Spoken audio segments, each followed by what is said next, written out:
تو ہمیں جی چاہی کے پیچھے نہیں چلنا، رب چاہی بتا کے بات ختم کرتا ہوں، رب چاہی پہ چلنا اور اس کا انجام۔ رب چاہی پہ چلنے والے سیدنا ابراہیم علیہ السلام، اللہ پاک نے حکم دیا اپنی بیوی بچے کو وہاں چھوڑاؤ جہاں نہ کھانا نہ پانی نہ کوئی زراعت۔ ابراہیم علیہ السلام، ہاجرہ، اسماعیل علیہ السلام اور ساتھ حضرت جبریل علیہ السلام، وہ راستہ بتانے کو تقریباً 1500 کلومیٹر، مہینہ سوا مہینہ سفر ایک آنے کا، مہینہ سوا مہینہ سفر واپسی کا، اتنا لمبا سفر ملک شام سے چلایا اور جہاں بیت اللہ ہے وہاں پہنچایا، اور راستے میں کھانا نہیں پانی نہیں کچھ نہیں۔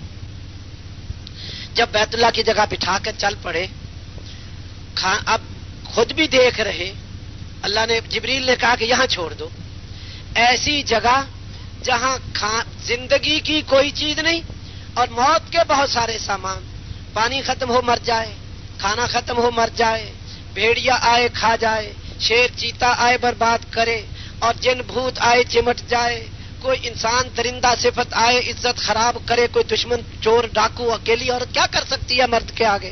یہ سارے اتنے خطرات۔ رات آئے گی، کالے پہاڑ چاروں طرف اور رات چھائی ہوئی کالی رات، ایک اکیلی عورت کیسے رہے گی؟ جی نہیں چاہ رہا کہ ایسی وفادار عورت، پاک دامن عورت، مطیع فرما بردار عورت، اس کو یوں اکیلا ایسے چھوڑ دیا جائے۔ جی تو چاہتا نہیں، لیکن رب چاہتا ہے کہ ایسے چھوڑو۔ اب آپ بتاؤ، جی چاہی پوری کر دی یا رب چاہی پوری کر دی؟ بول کے بتاؤ۔ رب چاہی پوری کر دی، چھوڑ دیا، چل پڑے۔ حاجرہ علیہ السلام نے پوچھا ہمیں کیوں چھوڑ کے جا رہے؟ بولے ہی نہیں۔ پھر پوچھا ہمیں کس لیے چھوڑ کے جا رہے؟ پھر نہیں بولے۔ تیسری مرتبہ خود ہی حضرت حاجرہ نے کہا اللہ امرک، کیا اللہ نے حکم دیا؟ بتا دیا ہاں، تمہاری کسی قصور کی وجہ سے نہیں، مطلب یہ ہے کہ تمہاری کسی قصور کی وجہ سے نہیں چھوڑ رہا، اللہ کے امر کی وجہ سے چھوڑ رہا۔ اب عورت، اس کا جی نہیں چاہتا یہاں ٹھہرنے کو، سارے منزلیں دیکھ رہی، کھانا نہیں پانی نہیں کچھ نہیں، لیکن جب اللہ کا امر آیا پھر عورت کہنے لگی کہ اچھا پھر اللہ ہمیں ضائع نہیں کرے گا، اللہ حافظ، بس پھر راضی ہو کے وہیں بیٹھ گئی۔ جی چاہی کو نہ دیکھا، رب چاہی کو دیکھا۔ حضرت ابراہیم علیہ السلام چلے گئے، کئی سال تک واپس آنے کی اجازت نہیں ہوئی۔ کئی سالوں کے بعد پھر اللہ نے کہا جاؤ دیکھ آؤ اپنی بیوی بچہ۔ پیچھے اللہ نے زمزم دے دیا، ایک قبیلہ پانی پہ آباد ہو گیا۔ اب مہینے کا سفر کر کے آ رہے، لیکن ایک حکم ساتھ دے دیا کہ اونٹ سے نیچے نہیں اترنا، کھڑے کھڑے اونٹ سے نیچے نہیں اترنا، وہ یہ حکم دے دیا۔ پہنچ گیا مہینے کا سفر کر کے، اونٹ کھڑا ہے، بیوی سے پوچھتے ہیں تمہارا کیا حال ہے؟ بیوی کہتی ہے نیچے اترو، تشریف لاؤ، بیٹھو، حال پوچھو، حال احوال۔ اونٹ آئے ہو، اونٹ کھڑا ہے، کہہ رہے ہیں کہ کیا حال ہے تمہارا؟ کہنے لگے کہ اونٹ سے نیچے اترنے کی اجازت نہیں۔ اپنے دل پہ ہاتھ رکھ کے سوچو، کئی سال ہو گئے بیوی چھوڑے ہوئے اور مہینے کا سفر کر کے آئے، اونٹ کھڑا ہے، کہتے ہیں نیچے اترنے کی اجازت نہیں۔ بیوی نے کہا اچھا، بہت اچھا، جیسے حکم ہے ویسے ہی کرو، نیچے نہ اترو، اونٹ کو بٹھا دو، آپ کے پاؤں پہ مٹی بہت لگی ہوئی ہے، میں آپ کے پاؤں دھو دیتی ہوں۔ اونٹ بٹھایا، پاؤں دھلوائے، اونٹ کو چابک مارا، اٹھایا اور واپس روانہ ہو گئے۔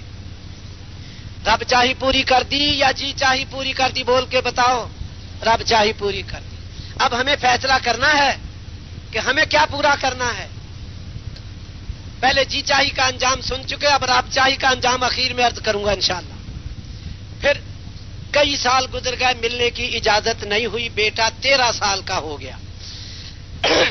اب اللہ پاک نے ملنے کی اجازت دے دی، مہینے کا سفر کر کے پہنچے، نیچے اترنے کی اجازت بھی دے دی، لیکن ایک حکم اور دے دیا، نیچے تو اتر جاؤ، لیکن وہ حکم پہلے دونوں حکموں سے ہی زیادہ سخت۔ وہ کیا؟ بیٹے کے گلے پہ چھری پھیر دو۔ پہلے تو یہ تھا کہ بیٹے کو دیکھ لو، ٹھہرنا نہیں وہاں، سواری کے نیچے نہیں اترنا، اب تو حکم ہی دے دیا کہ ذبح کر دو، اور مانگ کے لیا بیٹا۔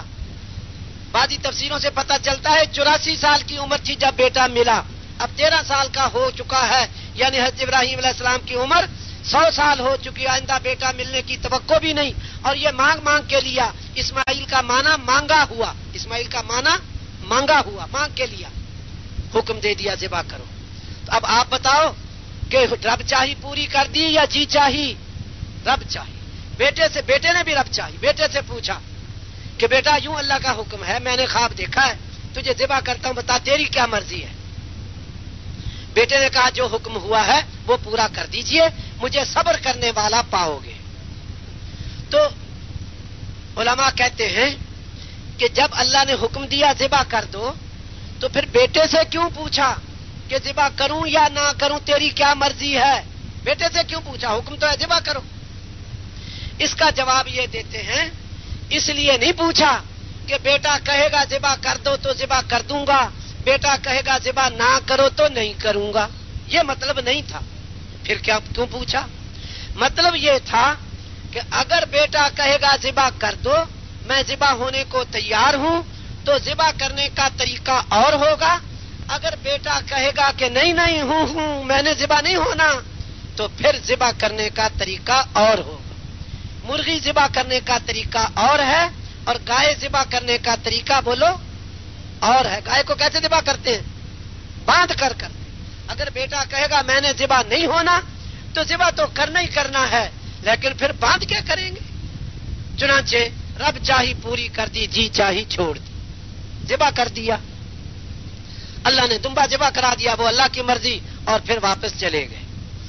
پھر کئی سال بیٹا جوان ہو گیا، شادی کے قابل ہو گیا، شادی میں آنے کی اجازت نہیں دی، شادی میں شریک ہونا اجازت نہیں کہ جاؤ شادی کراؤ بیٹے کی، ہاں شادی بیٹے نے خود ہی کر لی۔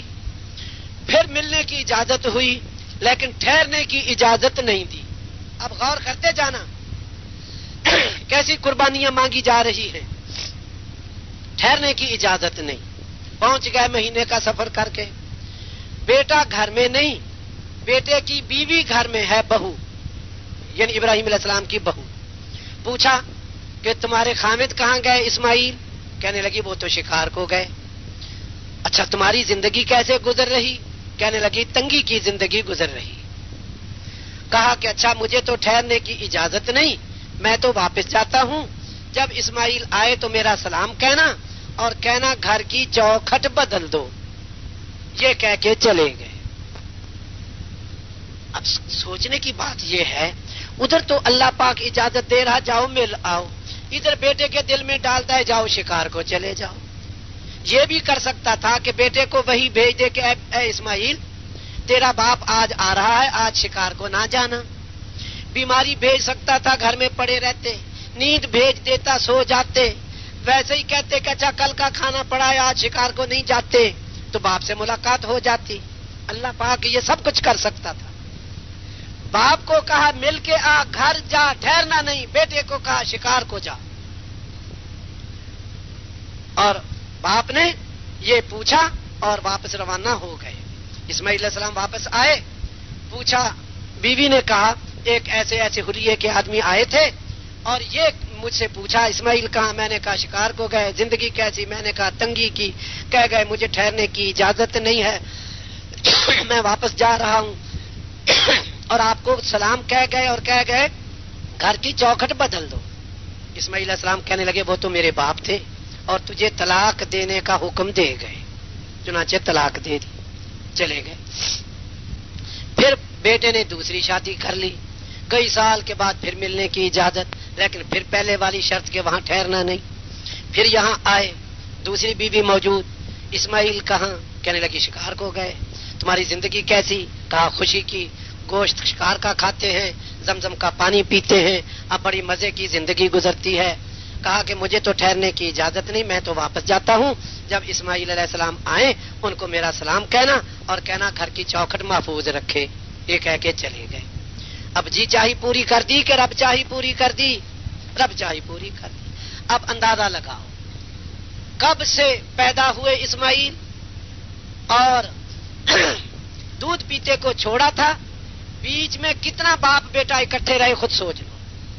ایک مرتبہ تو آئے پاؤں دھلا چھوڑ کے چلے گئے، دوسری مرتبہ پاؤں دھلا کے چلے گئے، تیسری مرتبہ ذبح کر کے چلے گئے، چوتھی مرتبہ بیوی کو طلاق دلا کے چلے گئے، پانچویں مرتبہ بیوی کو چوکھٹ کو محفوظ رکھنا یہ کہہ کے چلے گئے، اور یہ کتنا ساتھ رہے باپ اور بیٹا۔ اللہ پاک نے کس طرح امتحان لیا اور کس طرح انہوں نے جی چاہی قربان کر دی، رب چاہی پوری کر دی۔ تو کیا خیال ہے پھر ہم بھی جی چاہی کو قربان کیا کریں؟ کیوں بھی بول کے بتاؤ، اور رب چاہی پوری کیا کریں۔ فیصلہ کر لیا بھائی؟ بول کے بتاؤ نا، کر لیا کہ نہیں کر لیا؟ اللہ قبول